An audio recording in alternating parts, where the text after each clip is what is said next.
I've talked about the Strix Halo handhelds for quite some time now. They're incredibly exciting with the most powerful chipset we've ever seen in a PC handheld. But to achieve that, they had to make some compromises, design choices that are quite divisive and overall be very expensive. But to win are these more boutique manufacturers not a little bit more expensive than the rest. I still maintain, though, it's a bit of a hot take, that if you're in the market to buy a high-end, and I mean a high-end PC handheld, you should not be buying a Z2 Extreme. It does not offer nearly enough performance gains for what they are charging. The base version of a Legion Go 2 with a Z2 Extreme chip is like $1,300. And yes, it is $200 more expensive to get the base version of a GPD Win 5, for example. That device comes with the AMD 395 using a 8050S, so not the full-fat 8060S integrated graphics, but the 8050 is still just leaps and bounds ahead of any other chipset we've seen in literally any other PC handheld. And yes, the obvious 395 is going to be faster with the 8060S, but being just a cut below that is still more than double the performance in some games. Actually being able to play most games at 1080p high with almost or in excess of 60 plus FPS, and even docked, you can even play some games at like 1440p, which is freaking insane. Something that you can't really find at anything cheaper than that, which is normal. But I think the extra $200 you're spending is getting you way more than $200 worth of value. And I'm not advocating you to buy the highest end config that's $2,200. No, don't do that. Buy the base model. It's only a couple hundred more than the Legion Go 2 with a Z2 Extreme. That's all you need. If you're looking for just better, that's the floor. And honestly, that's amazing.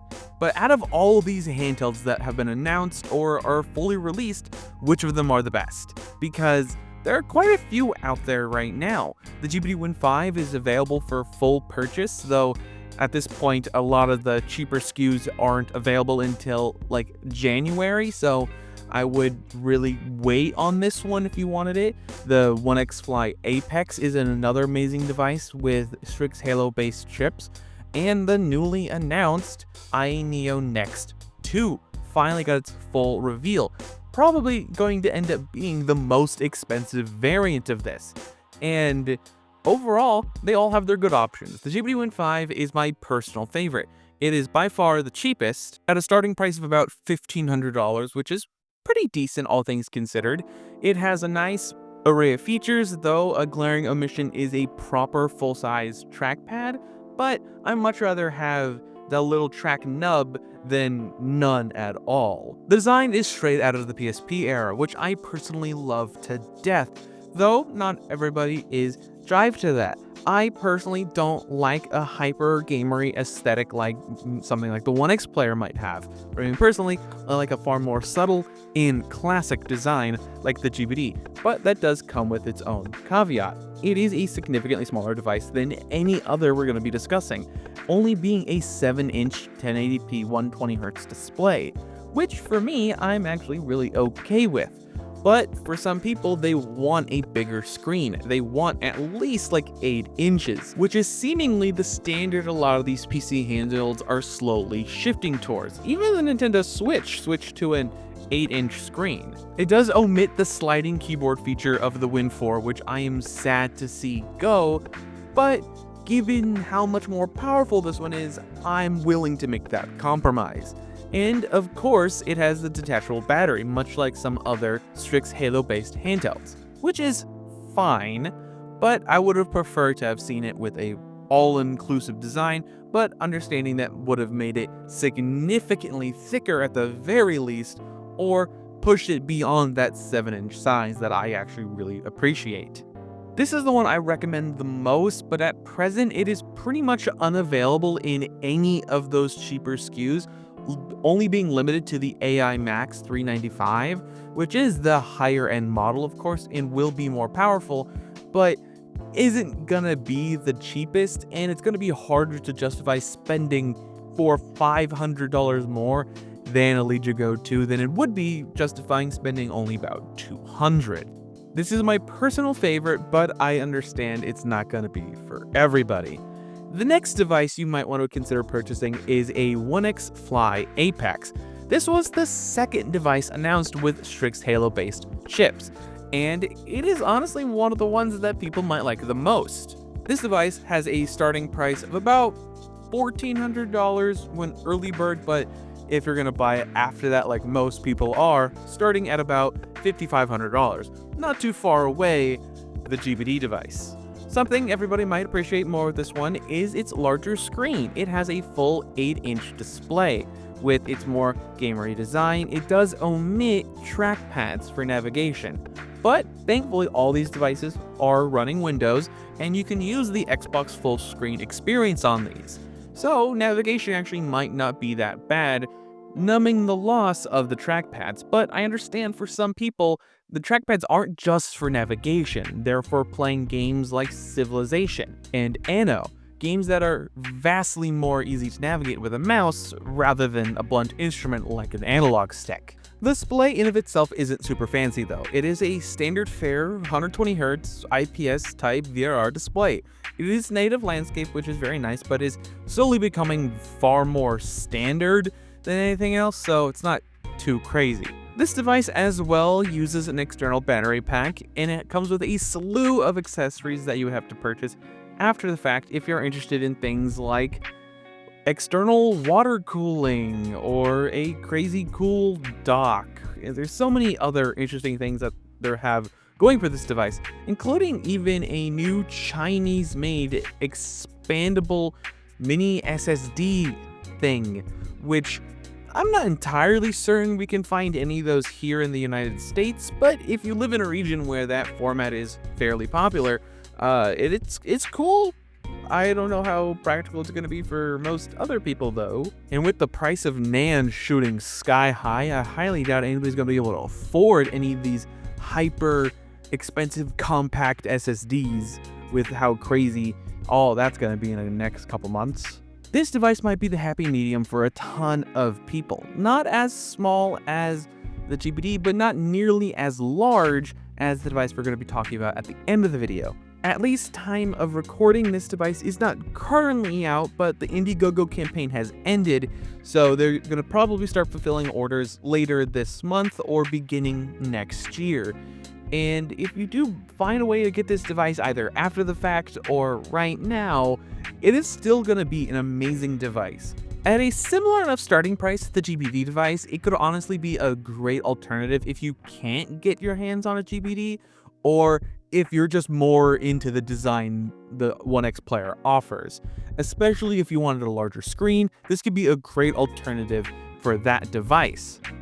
Moving on to the most expensive one probably is the one we know currently the least about when it's going to coming out, and its pricing. That being the AYANEO Next 2, because we only recently started seeing a bunch of stuff about this device. What we do know, it has a whopping 9-inch display. On top of that, not only is it large and in charge, it is an amazing OLED display at almost 4K, which is gonna be a little bit harder to run, but not nearly as hard to run as you might think, because this is like RTX 4060 laptop GPU class performance.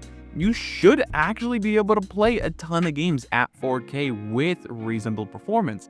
Especially if you're implementing something like FSR, you should actually be reasonably able to play a ton of games at 4K. But I really would recommend, at the very least, drop it down to 1440p. This is still a 9-inch display, plenty pixel dense, and you will still have an amazing experience and still have a great FPS at the same time. This is the one Strix Halo device so far that is an all-encompassing device. No external battery pack, no gigantic whatever nonsense you need to have along with you in order to use it. This device is like any other PC handheld. It's just very, very big. Within a huge 117 watt-hour battery.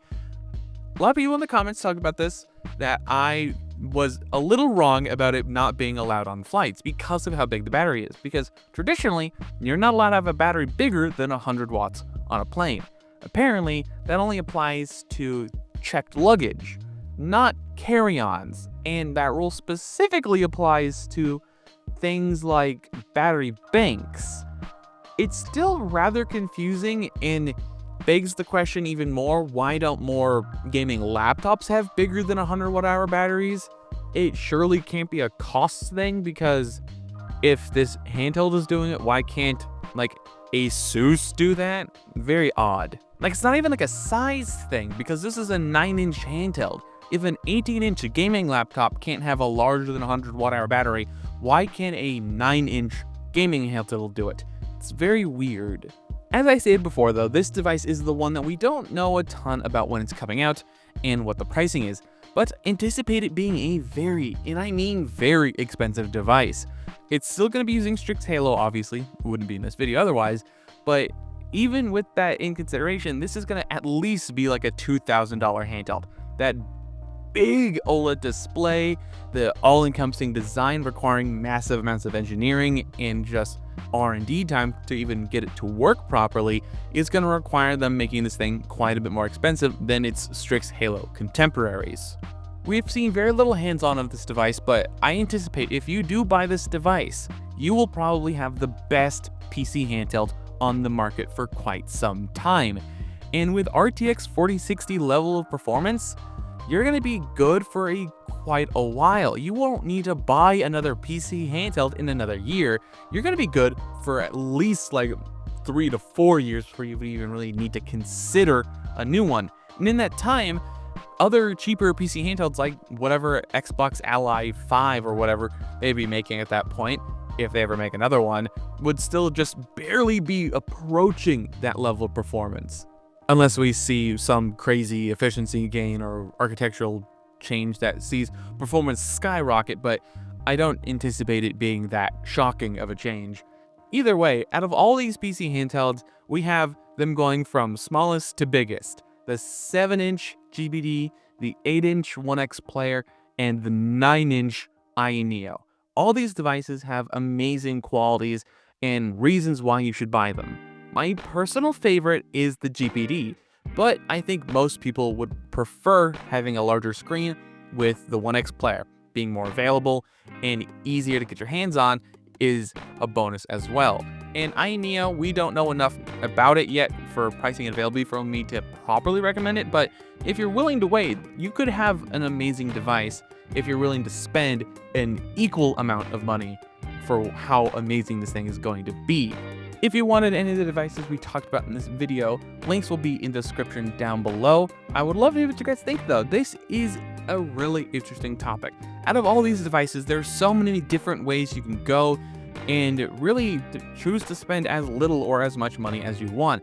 Either way, it's going to be a massive upgrade from any other PC handheld you currently have. Even if you choose to wait a little bit, even like in a year or two, and when they still have these things on store shelves, you should still buy it and have an amazing experience because it is just a proper desktop level or laptop level gaming performance. A lot of these other PC handhelds are the bare minimum to get by today in AAA, not the bare minimum for what it takes to play AAA games even a couple years from now.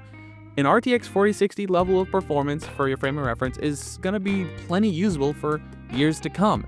Technically, on paper, these things should be as powerful as the Steam Machine coming out next year, at least on paper, which is actually really funny. As I said earlier, if you're interested in buying any of these handhelds, links will be down below. Some of them will be affiliate links, they will be marked. And if you just want to support the channel, become a member. Thank you to Znerig as always. And don't forget to leave a like, comment, and subscribe. All the other social media garbage down below. And last but not least, have a wonderful day.